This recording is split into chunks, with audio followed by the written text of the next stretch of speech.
Okay, let's get the party started. It is 6:38 p.m. Eastern Standard Time on Tuesday, February 19th. I'm in a bit of a time warp here. All right, for those of you who've tuned into the webinar, welcome.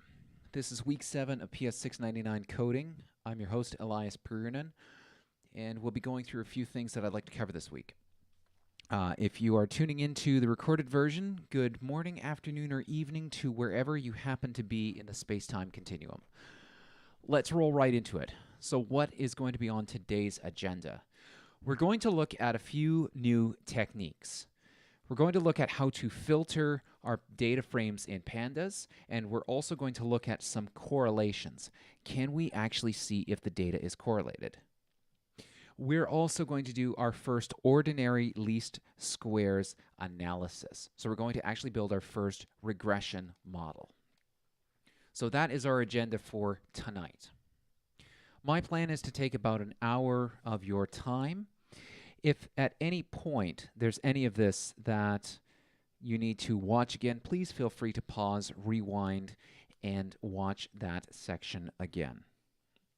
Without further ado, let's get started. And we'll get started by looking at what we want our result to be. You'll remember in previous weeks, we've been looking at the youth criminal justice data provided by the Ontario government. And this data breaks out the number of crimes. I'll open data 2429. This is the data set that we've been working with for the last few weeks. As you may recall, this data breaks out the number of crimes ranked by their severity across the different youth justice regions. So we can see we start out with homicide and related, serious violent, break and enter, and the total number of offenses committed. I'll try to slow down here so that we don't make people dizzy. Now, this analysis is all well and good, but if we wanted to do an analysis and say, well, is serious violent crime correlated with break and enter? Well, we can't see that from this data. We have it in row form. By the end of this session, we'll be able to reassemble this data so that instead of being in row format, we'll have violent crimes in one column and theft count, the number of theft crimes, in another column. We'll also be able to pair that up with the homicide data, so the number of homicides in total. So these are kind of our top, I think, 5 crimes. I've cherry-picked 3 of them.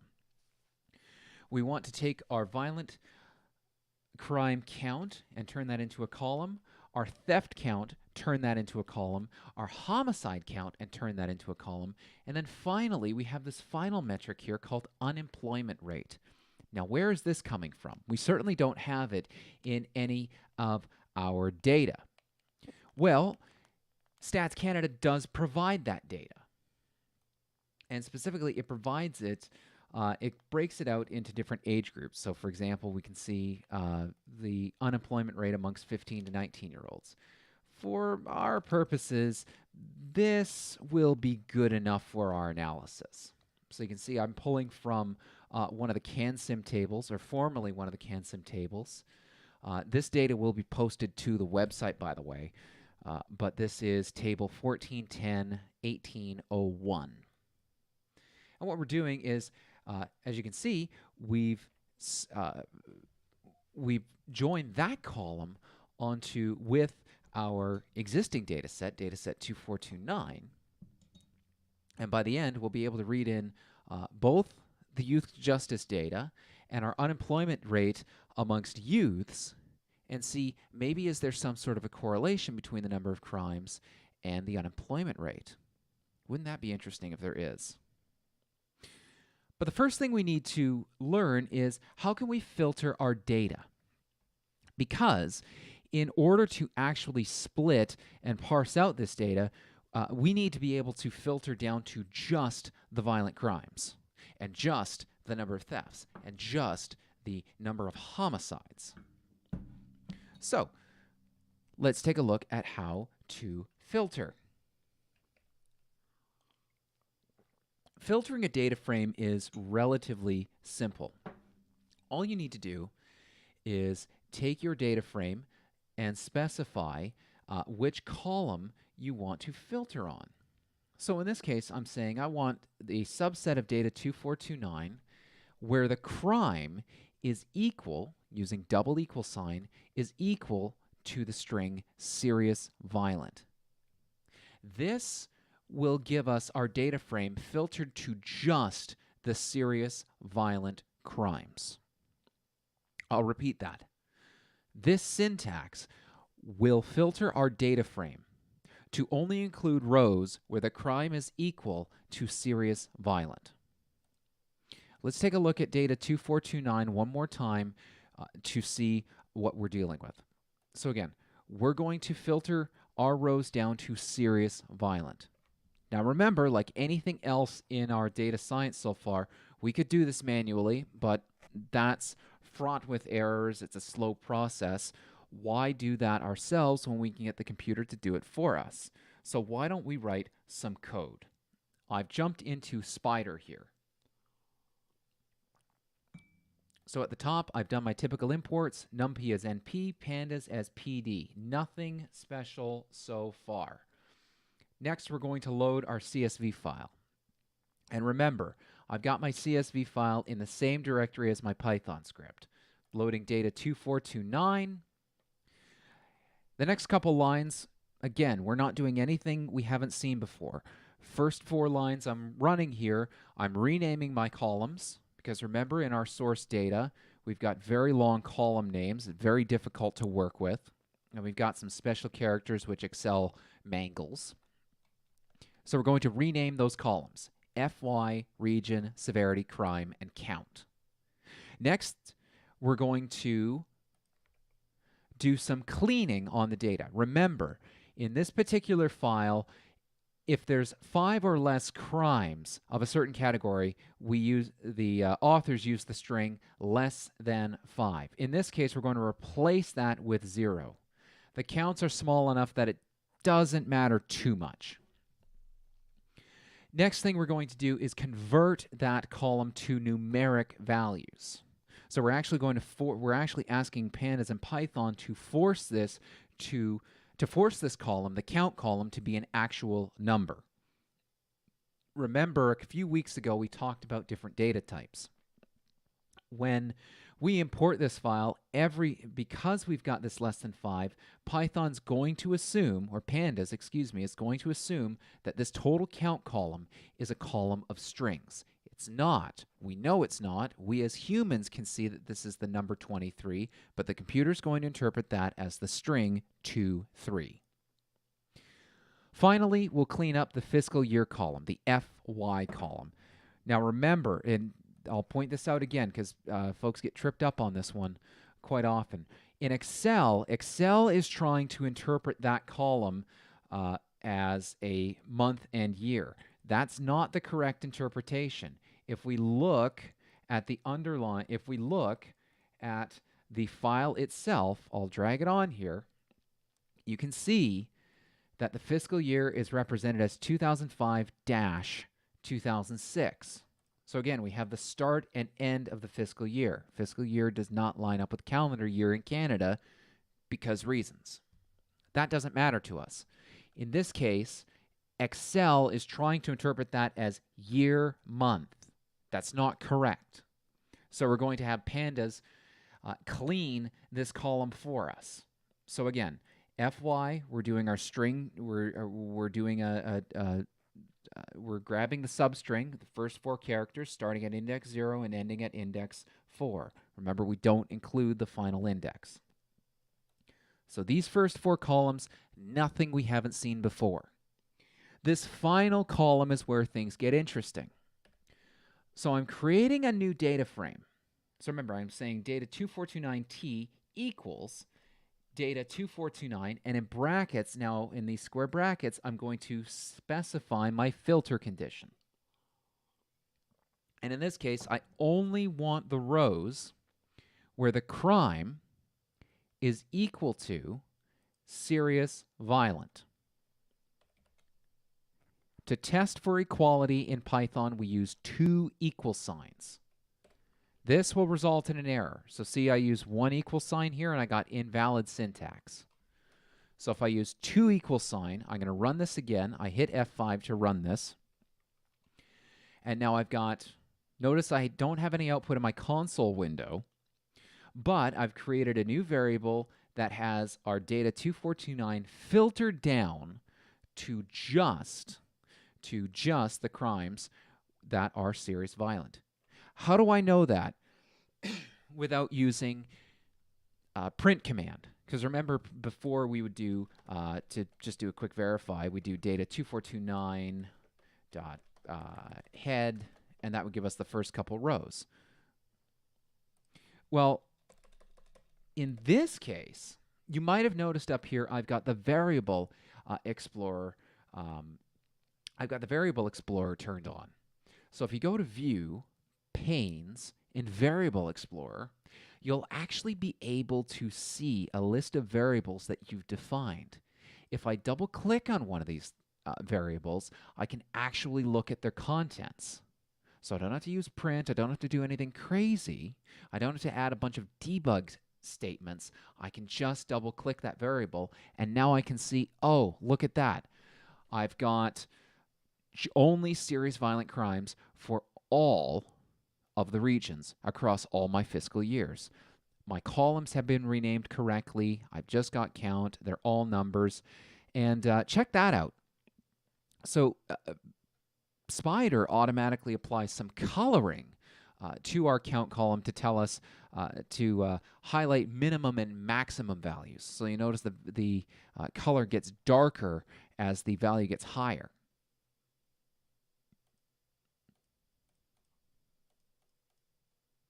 So that's great. So again, I'm going to compare. So I created this original variable to data 2429. It contains our original data frame. So this is everything the CSV has imported. And you can see it's got all of our different crimes broken up across all our different regions by fiscal year. But data 2429T, that has got just my serious violent crimes. Now, if you ever want to reset your environment, so you've got a whole bunch of variables in your Variable Explorer, use your right mouse button, right-click inside the Python console, click Remove All Variables. That was loud. You'll be asked, all user-defined variables will be removed. I'm going to hit yes. It clears my Variable Explorer. You can also clear your console by right-clicking inside the Python console and clicking Clear Console. Now, I'm going to rename this data 2429T because that's not very descriptive and it is just begging for a typo. So I'm going to say that this is my serious violent crimes. There we go, serious violent crimes.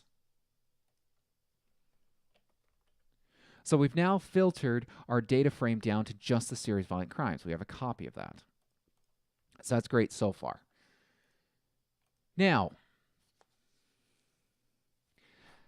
the next thing we might want to do is, so we've got our serious violent crimes. The next thing we want to do is filter down and grab our theft and possession crimes. We want to get the number of theft and possession crimes. So again, I'm going to create a new data frame here called theft, and I'm going to say data 2429.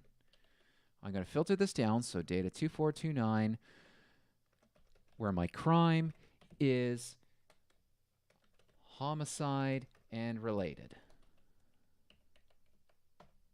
Now if I hit F5 to run this, look at that. I have another data frame here called theft.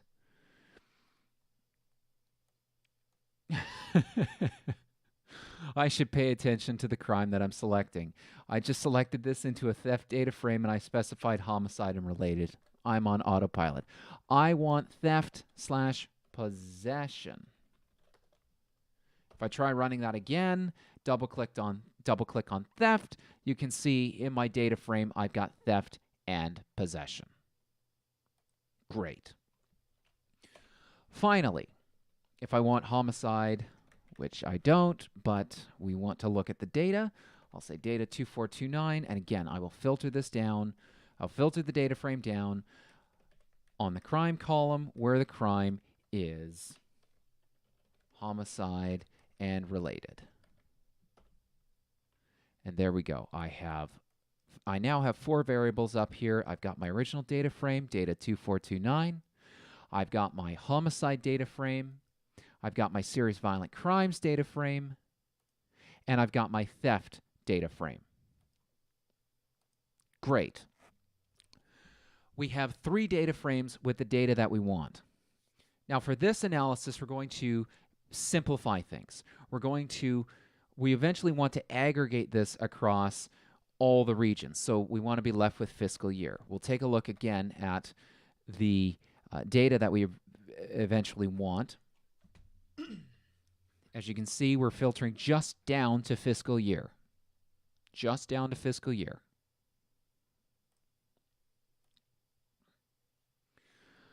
So how can we do that? Well, we eventually want to create a new data frame. Yeah, correlation matrix is going to be next.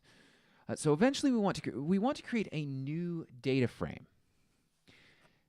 Now we can create new data frames by combining existing ones together. We're going to do something called transposing data frames. So how do we do that? Well, first thing we need to do is we need to give these 3 data frames a common index. So remember, we used index to bucket the data together so we could join data frames together. If we have a consistent index, then we'll be able to join all these data frames together on fiscal year and on region. Notice right now that I'm going to open up the homicide data frame and the serious violent crimes data frame. We'll take a look at them side by side. Notice how homicide has an index that's different from serious violent crimes.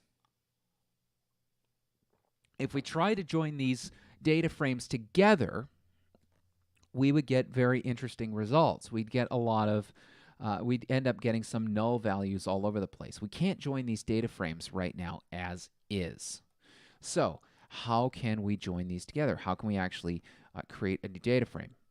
Well, the first thing we want to do is re-index these data frames. Now, since this line is starting to get a bit long, and I don't want to use the scroll bar, I'm going to show you a trick. If you've got a multi-line, if you've got a statement and you want to break it up over a couple of lines, you can use the backslash character. And now you can continue.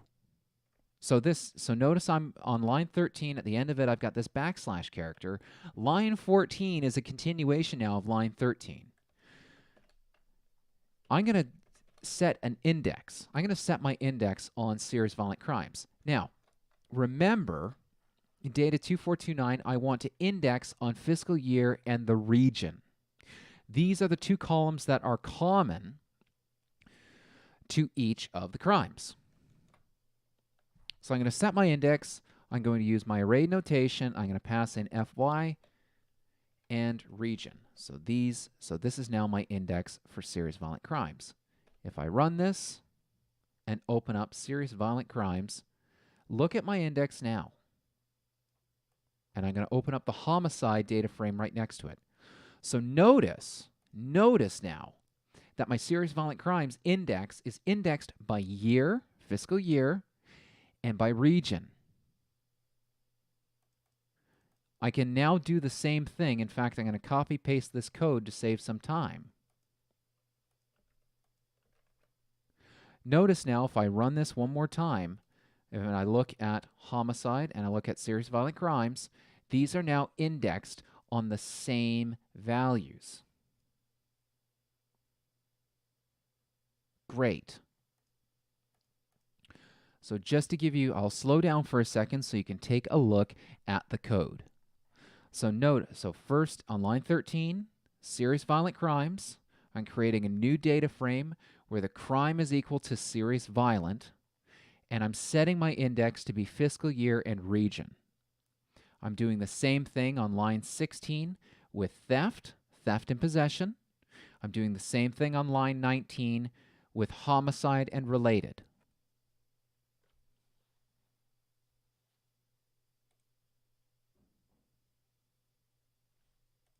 Okay. I still have not answered the question, how can we create a new data frame where instead of having these in rows, we can have them in columns? Well, turns out we can create a new data frame. I'm going to call this data combined by calling pd.dataframe. And my arguments in this case, they're going to be an array of serious violent crimes, theft, and homicide. Now, what happens when I do this?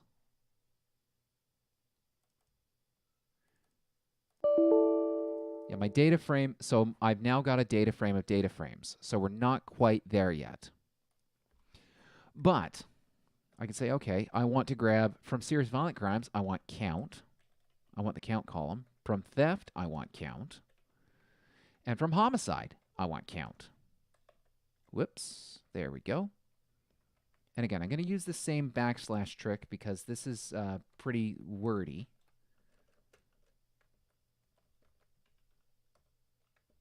So with these backslashes, I'm just telling Python, continue this line, so that I don't have to deal with a horizontal scroll bar. So if I run this again, you'll notice now I've got data combined. If we look at this data frame, so my index, you can see my index is being displayed across the top now, and I've got 3 rows, or what looks like 3 rows, each with the count from our, what order did I put this in? From serious violent as our first row, theft as our second row, and our homicide as our third row. And again, it's indexed, so this is by 2005 in the central region, 2271 on the theft. I'll reopen this because I accidentally clicked one of the headers to sort it. So 700 crimes for theft in the central region 2005. 2,000 or so, or 700 serious violent crimes in 2005 central region, 2,000 or so thefts in 2005 central region, and 23 homicides in 2005 in the central region. We can go across, we can scroll across, and we can see, again, same thing across, Cool. Okay, but again, that's not the format we want. We're close though. I'll pull up. So again, we've gone from 2429. We're still dealing with row data. We're still dealing with something that's not in the format that we want. We want to get this into this format where violent count is in one column, theft count's another column, homicide count and unemployment rate are in their own columns with fiscal year as our main column. Okay, let's jump back into Spider. How can we do this? Well, of course, we could do it manually, or we could do it the really awesome way. And we're going to do it the really awesome way because Pandas gives us a built-in function called transpose.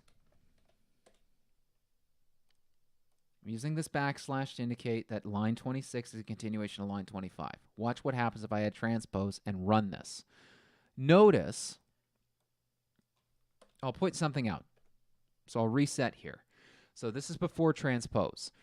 Notice how in my variable explorer, my data combined tells me I've got 3 rows and 28 columns. That's my size. Now watch what happens when I say transpose. It's basically going to swap rows and columns. Whoops, what did I do wrong? I put a tab after my backslash. Don't put anything after your backslash. It'll screw things up. If I hit F5, run this, look at that. Data combined is now 28 rows and 3 columns. Let's open up data combined. Oh, wow. Look at that. We're indexed by year and by region, and we've got our 3 counts. We're getting a lot closer. Again, let me pull up I'll pull up our final result. We're getting a lot closer. We're not broken out by region in this version.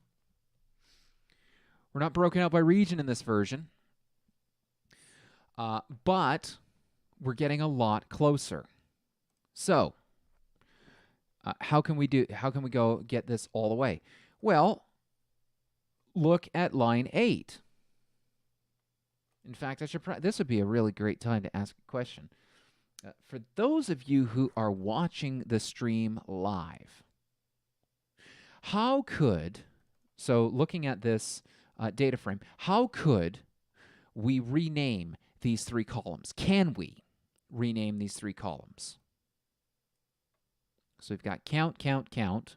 First column is serious violent crimes. Second column is theft. Third column is homicide. Can we rename these?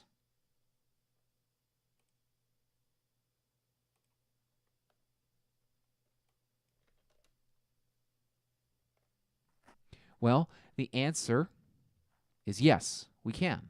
This is just a data frame. So, on line 28, I'm going to say data combined dot columns equals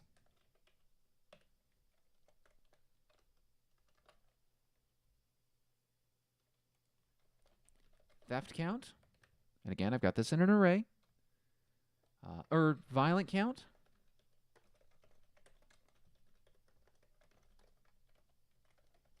theft count, and homicide count. If I run this again, I open up the data combined, look at that. Violent count, theft count, homicide count. These columns are now renamed. We're very, very close. We're very close.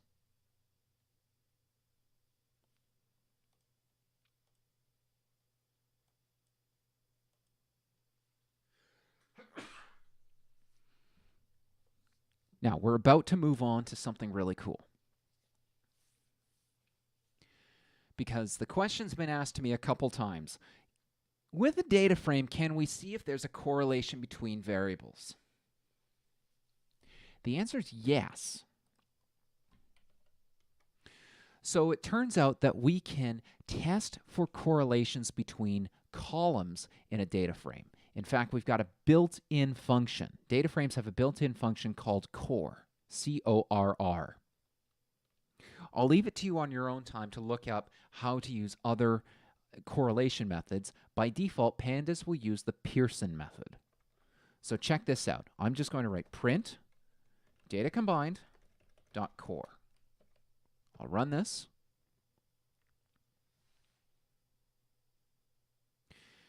Now, as you expect, violent and violent correlate with each other perfectly. What's interesting is that between violent crimes and theft, there's a 0.87 correlation. It seems like there might be a strong correlation between thefts and violent crimes, or at least one that's there anyway. This might be worth exploring. And between violent crimes and homicides, it's a bit weaker. In this quick analysis, we can see that homicides don't really seem like they're correlated with either of these crimes that we've looked at. Now, just to refresh our memory, we could say, well, maybe drug trafficking is correlated with one of these. So let's test this. Let's say drugs is data 2429, and we'll filter data 2429 down where the crime is equal to traffic and importing drugs. And again, we'll set the index to be fiscal year and region, so that when we join these together, they've all got a common index. And again, at the end of this line, I've used the / character as my line continuation. And I'm now going to include this in my new data frame. So drugs count, we'll do the transpose, and then for my columns, I will add in drug count. And because this is starting to get long, I'm going to use my line continuation.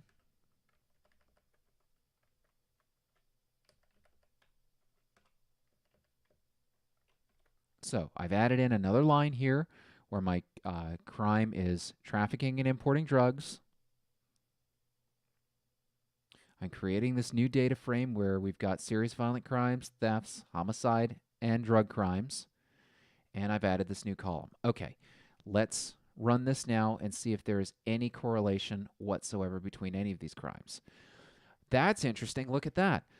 So if we look at a correlation between drug crimes and violent crimes, it's 0.93. So it's the strongest out of any of these. And we've got a somewhat strong correlation between homicides and drug crimes. Isn't that interesting? Theft and violence still has a stronger correlation. So this is now suggesting relationships that we can start to look at. This is now suggesting relationships we can start to look at. So I just resized my Python console. I'm going to add in one more set of crimes. Let's take a look at, say, our, what's another one? Let's say drug possession. Let's say drug possession. So we've got drug possession as another one of our crimes. So I'm going to say drug possession is, I'm going to filter my data 2429 by crime, where my crime is drug possession. And again, I will index that on fiscal year and region.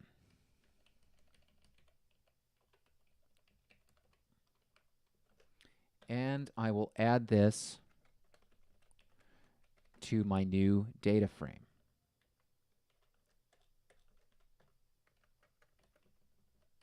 Add a comma here.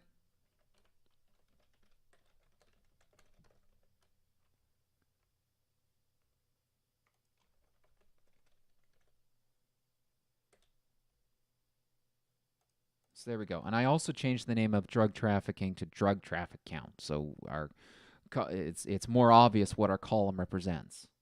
Because again, we're dealing with two columns here that could potentially mean the same thing. So if I run this one more time, I've now got a new data frame called data combined. Check it out. Violent crimes, thefts, homicides, drug traffic, and drug possession counts. Great. If I expand this, if I resize my Python console so I can start seeing my correlations. Or actually, you know what? I'm going to create a new variable here called data core equals datacombine.core. And notice how I've got a new variable up here. So what's cool about the correlation function is it actually gives us back a data frame. Check it out. Data core, type is data frame. If I open this up, I can see my correlation matrix. And look at that. No surprise. There seems to be a somewhat strong correlation between drug trafficking and drug possession. Chances are, if you're being picked up for one, you're probably going to be picked up for the other. Now, are there any other correlations between drug possession and other crimes? Well, we've got a fairly strong one here with violent crimes. Between drug possession and theft, somewhat strong. Homicide, 0.68, not the greatest. Again, drug trafficking's pretty high. So what about homicides here? Well, homicide doesn't seem to be strongly correlated with any of these crimes we've looked at aside from itself. So it doesn't seem there's that much of a relationship. There's not a whole lot of homicides that are it doesn't seem like there's not a lot of homicides happening to begin with. But it seems that drug trafficking, drug possession seem to be fairly strongly correlated with each other. Okay. So now we've looked at correlations. So that's great.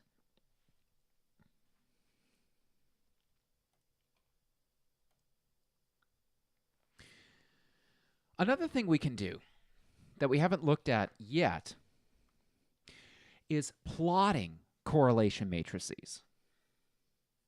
So it turns out that by using another library, the matplotlib, we can actually plot a graph of these correlations.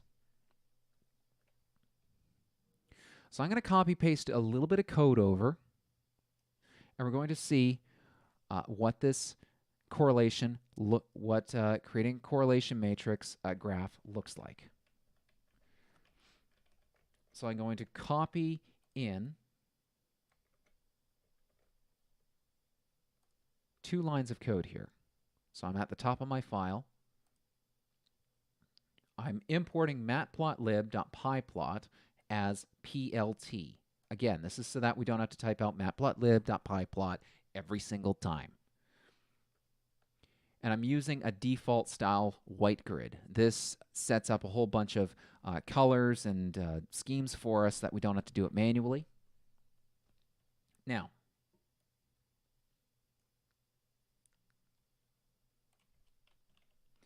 again, I'm just grabbing my code from the other monitor here so that I'm not having to type everything out manually. I'm jumping to the bottom of my file here. I'm going to use pandas here. It's got a plotting library using pyplot where we can create a scatter matrix, and I'm going to provide it my data correlation data frame. I'm going to specify that my figure size should be about 16 by 16. So this will give us something fairly large to look at, and I'll call the pyplot library to actually show my matrix.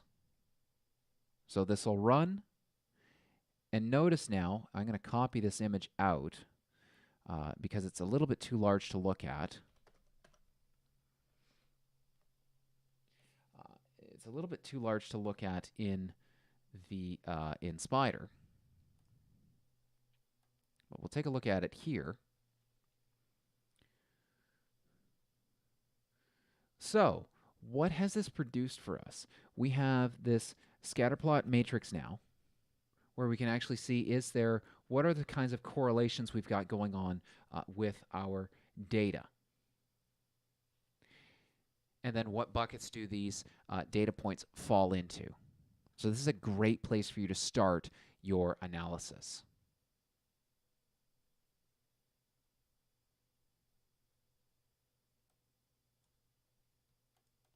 So I'll close this. Now, I can also do a scatter matrix for all of data combined. So if I run this again, notice it takes a few moments. I'll copy out the image. I'll put it into Paint again here.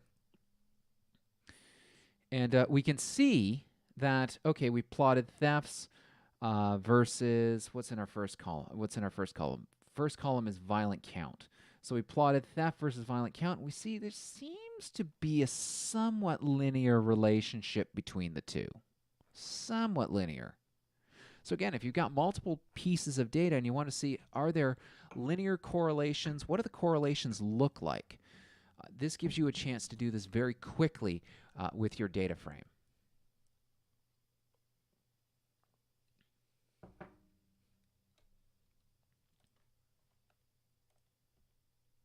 Okay, so just to recap, we have looked at, we're already nearly 40 minutes into this. Just to recap, we've filtered our data frames. So we put our filter condition into our square brackets, into our data frame. We use equal to indicate that we're testing for equality. We've created a new data frame and transposed it so that we get rows and columns. And we've used a common index so that we can actually join this data together properly. Now, some of you might be wondering what happens if we were to omit the set index. And I'm going to do that right now. I'm using the pound sign or the number sign to comment out my set index calls and my line continuation. So if you want to write comments in your code, you can use the number sign and then type whatever you want. And Python will ignore whatever comes after the number sign. Okay, I'll run this. What does data combined look like? See, data combined looks like an absolute mess because we're not joining on a proper index. We're basically combining a file together.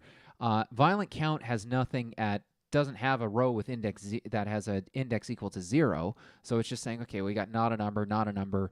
So we've got this mess. That's why we're indexing all over the place. So I'll undo those changes, run this again. Unexpected indent. Oh, that's good. At line 29, what did I do? Aha, look at that. I missed uncommenting my line continuation character. I run this one more time. Here we go. Data correlated and data combined are back to what we would expect them to be because they share a common index. Again, they have to share that common index. That is critical. And I'll repeat that one more time. If you're trying to join data together from different data sets using Python, you need to make sure that they share an index. They must have a common index. If you do not have that common index, your data is going to appear completely invalid. Okay, we filtered on columns. We've created a new data frame with our columns pulled out, and we're much closer to what we were looking for. But we've still got this we still have the unemployment rate that we want to deal with. We have not yet combined our unemployment rate. So how are we going to do that? Well, here's how. I'm going to comment out these correlation matrices for the moment, just because it's going to speed things up. So just to prove I'm not doing anything underhanded, here we go. I've got, and in fact, I'm going to reset my entire environment. I'm going to clear console, and I'm going to remove all my variables. So there we go. And clear console one more time. There we go. I have a clean environment. I'm going to hit F5 one more time. Here we are. I have my data frames. We want to read in our CSV for the unemployment data. What I'll do here, again, this will be posted to the class website along with this code. If you want to download the data yourself, you can go to the following link that I'm going to paste into the chat. So that is Stats Canada. This is the exact data table that I'm using. The exact data table I'm using. Let's take a look at it together. So this is, I believe, in my test script, I am using unemployment 2. So unemp 2. And I will open this in Notepad. Oh, what a wonderful mess this looks like. What an absolute wonderful mess this looks like. Great. So how can we clean this thing up? How on earth can we clean this thing up? Well, I'm going to open this up in Excel. We'll take a look at this in Excel and see what columns we actually need. Here we are. Here's unemployment opened up in Excel.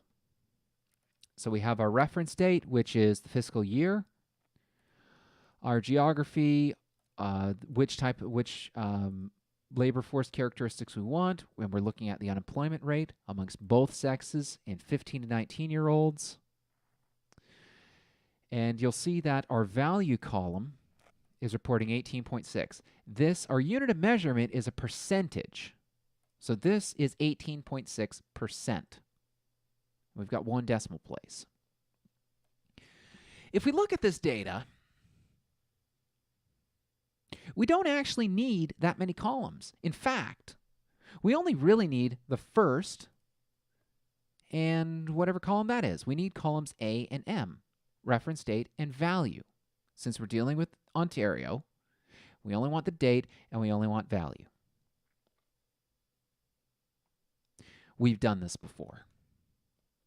Let's go back to Spider and do this. I'm going to read in the unemployment data. This is a standard call to PD, read CSV. I'll run this. Now I've got an unemployment data frame where I've got ref date, my geography, everything's been imported. Now notice Python or Pandas has been smart enough to cast this as numbers. Since we don't have any less than 5 or any of that nonsense going on, Pandas has assumed that these are numbers we can work with. So that's great. We don't have to clean that column. Now, we do want to drop some of the columns. 2 classes ago, we covered very quickly how we could do this. I'm pasting in some code in the interest of time. What we can do is say, I want to drop some of my columns, and I'm going to provide the index of those columns starting from 1 that I want to drop. So watch this. I'm going to run this code. So here we go. I'm saying I want to drop the following data. I'm dropping the following columns, and I'm dropping them by index 1, 2, 3, 4, 5, 6, 7, 8, 9, 10, 11. I'm keeping column 12. I'm keeping column 0. We start numbering from 0. Keep column 13, 14, or drop columns 13, 14, 15, 16, and axis 1 indicates we're dropping columns. If I run this, and I now look at unemployment data, notice how its size has changed. I now have reference date, and I now have value. We're getting close. We're getting very close. But we're not quite there yet. I need to turn that into a percentage. You might be thinking to yourself, this already looks like a percentage. In the computer science world, typically when we do anything that has to do with percentages, we're doing 0.1240 to equal 12.4%. So I want to divide, since this is being reported in with 1 decimal, I want to turn this into something over 100.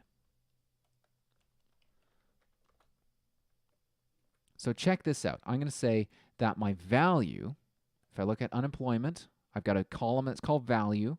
I'm going to say value column is going to be equal to, or the value series, more precisely, column series, basically same thing. My value series is going to be equal to value series divided by, with each value divided by 100.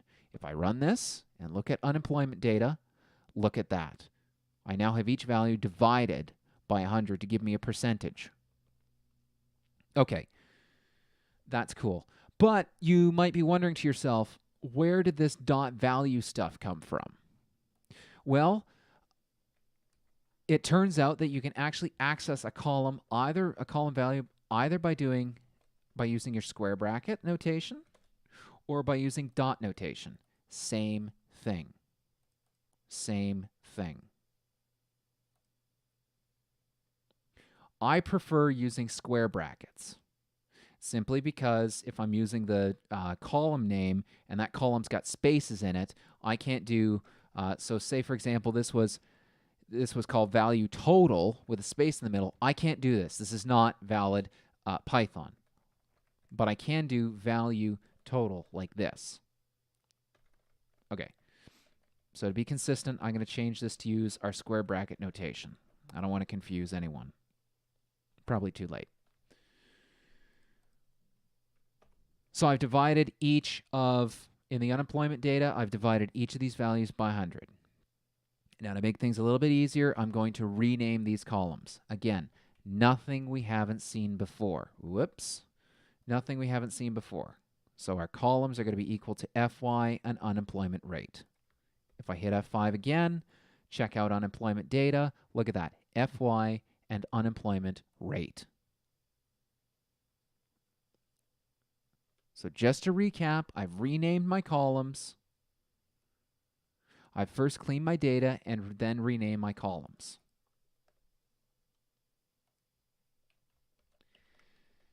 Now, the next thing we're going to do is join these two data sets together. But we need a common index, don't we? So what's common to both of these files? Let's look at unemployment rate. We have our date.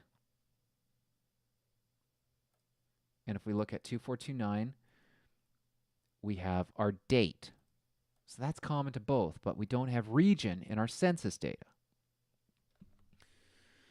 So you might think this might be a lost cause. Well, in this case, what we're going to do is say, you know what? We're going to aggregate this data. We're going to aggregate our data combined,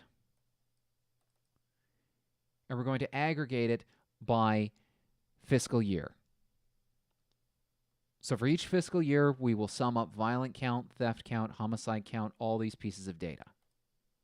How do we do this? Here's how we do it.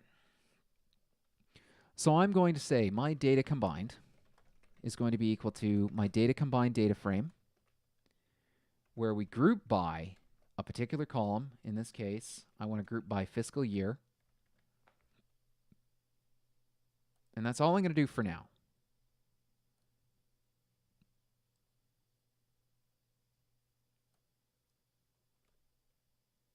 So I've grouped. So I'm just going to clean up my environment here. So I'm grouping my... Right, I don't see this variable in here because I haven't actually done a sum. So I'm going to also say data combined.groupby.sum. So I'm saying I'm grouping all of our rows by the fiscal year and then summing up all the numeric values. Check out what data combined looks like now. We're very, very close. So each year, we have the count of violent crimes, the count of thefts, the count of homicides, drug trafficking, and drug possession crimes. Okay.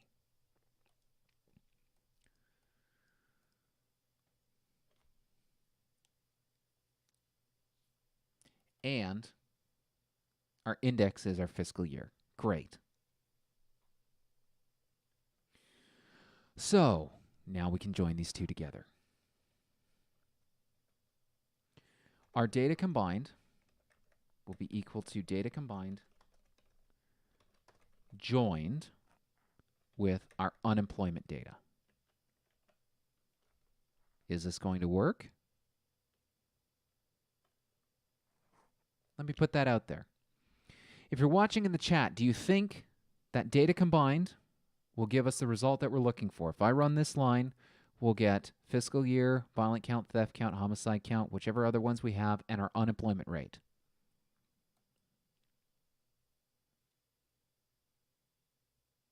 In fact, if you've been following along, try it yourself.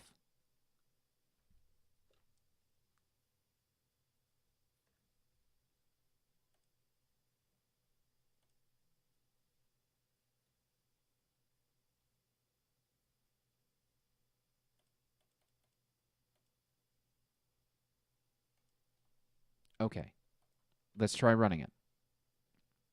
What does data combined look like? Well, it's not as expected. We've got not a number for fiscal year and not a number for unemployment rate. What happened? Well, let's back up a second. I'm going to comment out line 57. I'm going to run this again. Let's look at data combined. Our index is on fiscal year. And if we look at our unemployment data, our index is not on fiscal year. So there we go. That's our problem. So let's re-index unemployment data.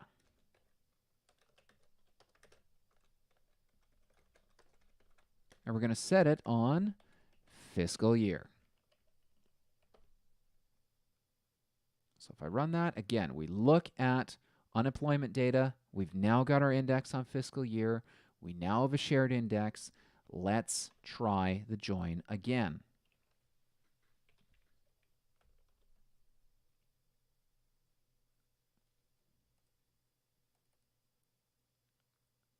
This looks promising, except unemployment rate is still not a number. What's going on? What's going on is that we didn't have to clean up the fiscal year for the unemployment data. When we imported the CSV, we did not have to clean up the fiscal year. But that led to another consequence. If we look at our data, Pandas actually interpreted these as numbers, not strings. When we cleaned up data 2429,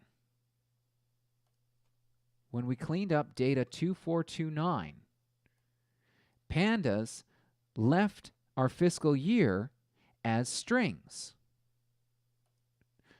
So while it looks like we have a common index, data combined, it looks like we've got 2005. And unemployment data, it looks like we have 2005. Data combined, this is a string, and unemployment data, this is a number. Crap. But not all is lost. In this case, we can add one more data cleanup line. So before I set my index, I'm going to add a line here after I do my column rename where I'm going to force this fiscal year column to be a string. Then I'll do my set index, then I'll try joining. So just to repeat, what we're doing here is we're forcing the fiscal year column to be a string instead of a number. Our unemployment data, the fiscal year column is a number, and our data combined, our fiscal year column is a string. We cannot compare strings and numbers. Just won't happen. Again, 2005 is not equal to the string 2005. So watch this. Okay, now I've set my I've set this to be as type string. I'm resetting my index, and now I'm going to join. And remember, the join is going to happen on the index. I'll run this. We will now look at our data combined and look at that. Because these two data frames share a common index, we have now joined the census data with our youth criminal justice data. I'll repeat that. We have now joined our census data with the youth criminal justice data. Powerful stuff. And if we want to write this out, we can say data combined.toCSV, data combined.csv, and print this out. I'll go over to Explorer real quick, and we can see data combined. Here it is. Let's open it up in Excel and see what we get. Look at that. We have our violent crimes, we have our thefts, we have our homicides, drug trafficking, drug possession, and our unemployment rate for each of the fiscal years. Now, let's do the correlation matrix again. Is there a correlation between any of these crimes and the unemployment rate? Let's run this. So I've uncommented line 65 where we're doing our correlation matrix. So data core is going to have our correlation matrix. Let's open it up. What does this look like? My, isn't that interesting? It appears we have a negative correlation. I'll leave it up to you to investigate what that suggests. If we want to plot this, again, I'm going to uncomment these lines, run this one more time, and we'll take a look and see. I'll copy this image out, we'll put it into Paint, and we'll see what this tells us. Now, we don't have a lot of data going on here. Granted, we only have a few points, so this might not be the most rigorous model in the world, but this gives us a starting point, or gives you a starting point for your analysis. And we can see that the unemployment rate, it appears there are maybe some weaker negative correlations. Again, it would be nicer if we had a finer level of detail worth of data, but this is a pretty interesting start, isn't it? Okay, I'll comment out these lines for the moment. I will keep the correlation matrix, though. That is nice to have. I'm also going to comment out my call to CSV. We don't need it for the moment. No need to keep writing the same CSV over and over again.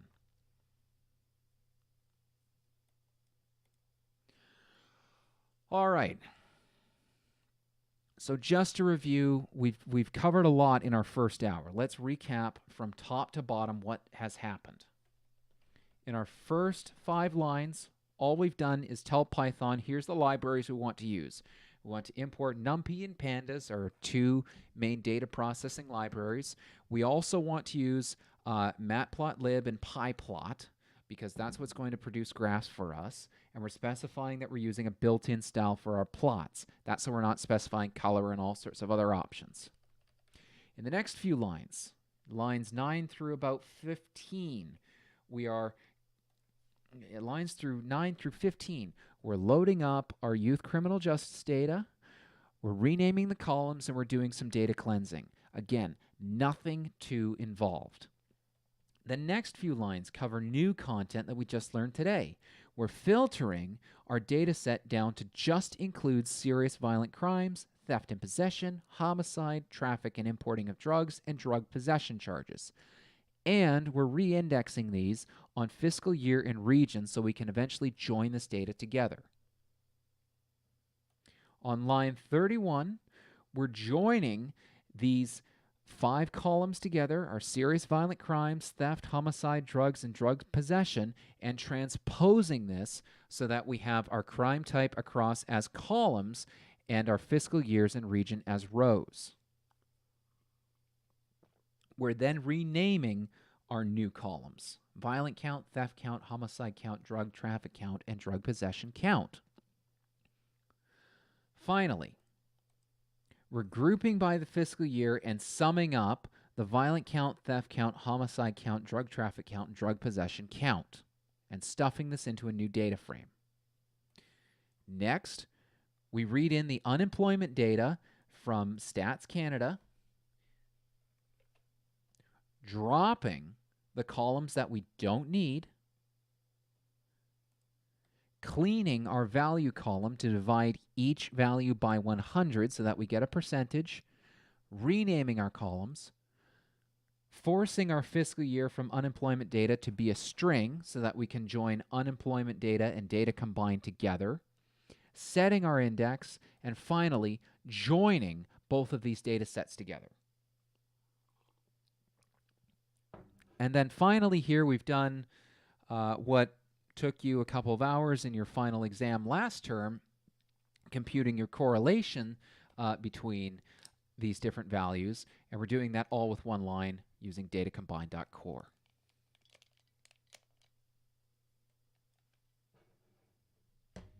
Now, the final part. This will be the final part that we cover tonight, and then we will call it quits there. I don't see any questions in the chat room at the moment, so we will continue right on to the very end.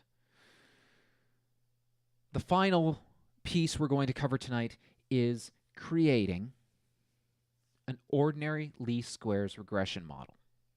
So how do we do this? First thing we need to do is bring in one more library. I'm going to come to the top of my file here. I'm going to bring in one more library. statsmodels.api. And I'm going to give it the alias SM. SM.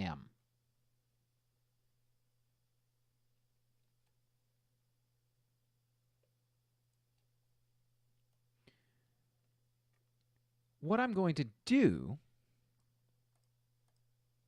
is here at line 32, just checking to see which order I'm doing this in. So yes, at line 32, here's what I'm going, or at line 40, here's what I'm going to do. Or actually, I'm going to do this after I do my combined. I want to rename these columns. So here we go. So at line 47, I'm going to set up my correlation, my OLS model. So I want my response variable to be the number of thefts. And for x, and it would probably help if I actually specified the data frame I'm using. And for x, my predictor variable, I'm just going to use violent count for the moment.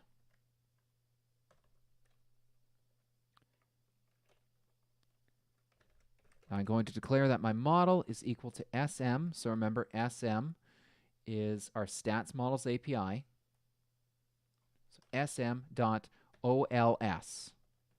Specify my response variable and my predictor variable. I will call fit.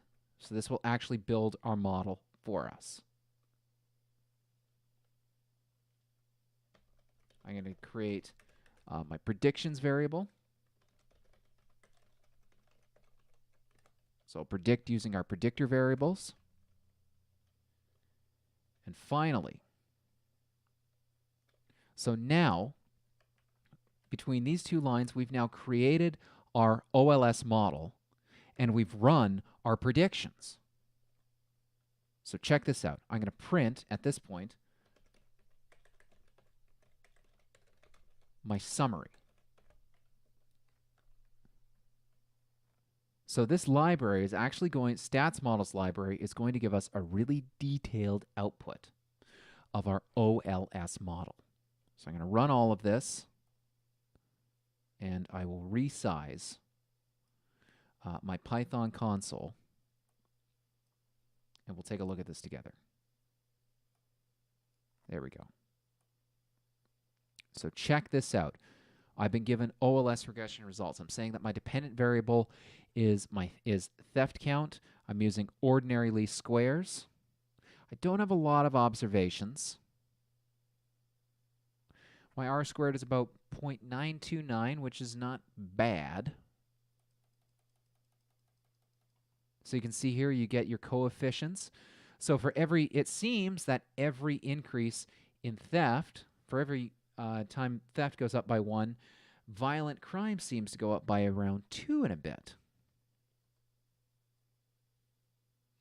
And we have our different tail tests. You've got all of your different stats here. Now we are getting a warning that's telling us that our standard errors are assuming your covariant matrix is correctly specified.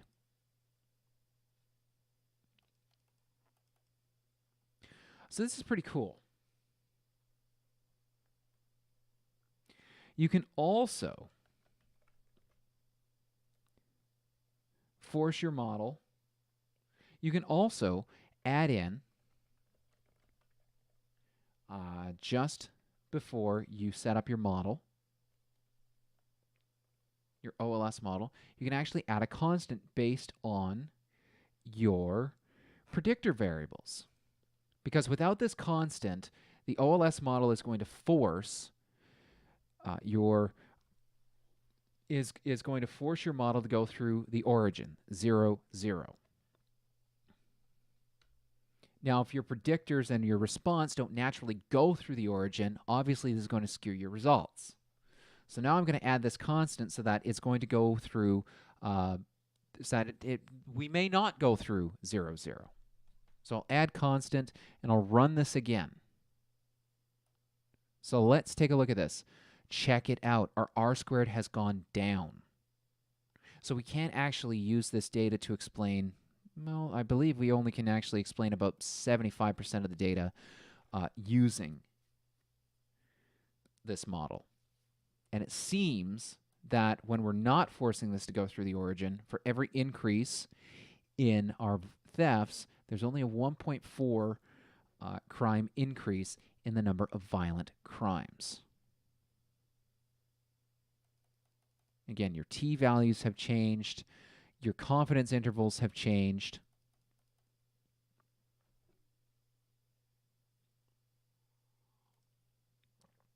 Now we can add extra variables in here. So say we do violent count and homicide count. So notice that I've got 2 square brackets in here. So my predictor variables are the violent crime count and the homicide count. If I try running this again,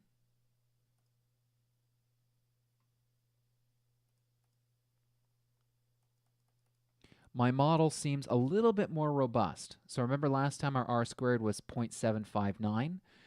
With both violent crime and homicides, my R-squared is now 0.779. So it's a little bit better at explaining. We've got a better model to explain our data.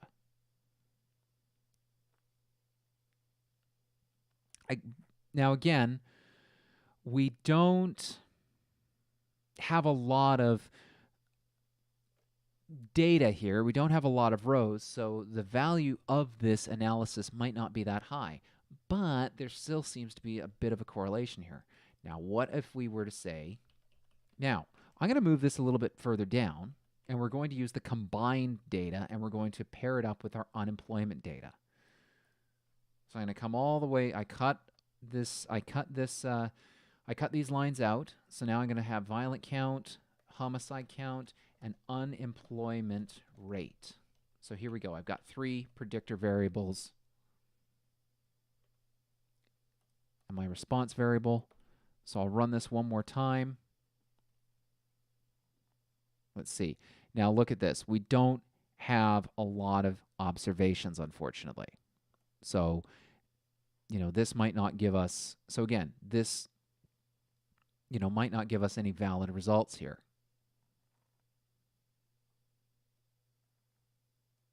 But again, our R-squared is a little bit better, so our model is a little bit, better here. So what if we change things around? Unemployment rate, violent count, and theft count. So I'm going to change these variables around. I'll run the analysis again.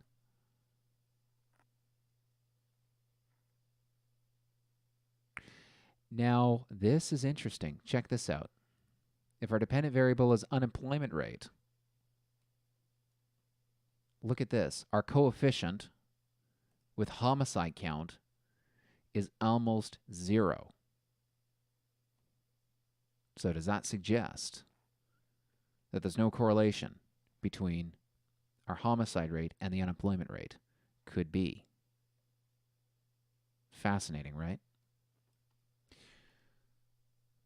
In any case,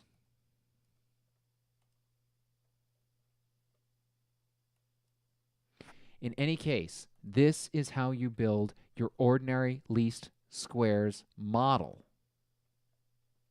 using Python and Pandas. You specify your response variable. I call it Y. You specify your predictor variables, violent crime count, homicide count, theft count. If you know that your data doesn't naturally go through the origin, you add a constant based on your predictors. You set up your model with OLS, Y and X. Use fit to fit the data. Try to predict the data using your predictor variables, and print out your summary. This code will be posted to the website, to the Learn website, along with all of the data that we've used this week.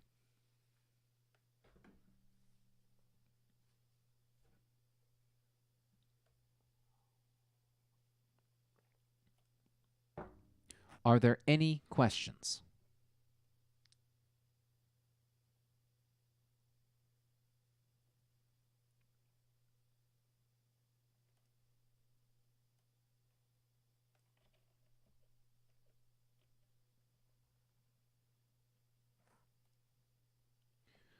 I'm not seeing any questions in the chat. Final call.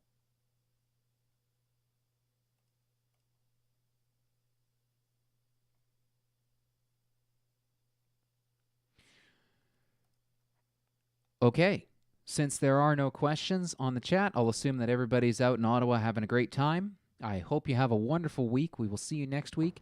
As said before, the next 2 assignments will be posted in the next day or 2. Your final assignment will be posted in the next day or 2.